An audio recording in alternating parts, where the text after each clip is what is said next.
Well, hello, I'm Richard, and welcome back to another Excel in 90 Seconds video. This time we're going to try to look at completing missing information in your file. So let's go to our file, over to column J and K. You notice we have a bunch of cells with missing information. We need to fill those in.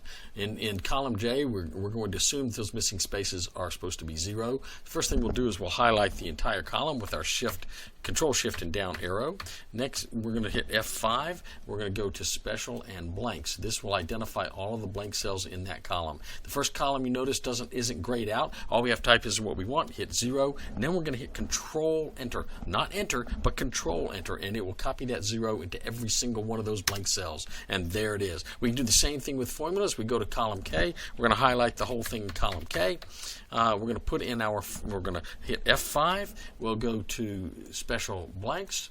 And then what we're going to do is we're going to type in our formula. It's going to be equals our sales times 1 minus our discount plus our sales tax. And instead of hitting enter, we're going to hit Control Enter, and look at that. It's going to copy that down into every single. I'm missing a parenthesis, but it picked it up. It copied that formula down into every single one of those cells. Really helpful tool. Hope you like it. If you like this video, click like and also subscribe to my channel.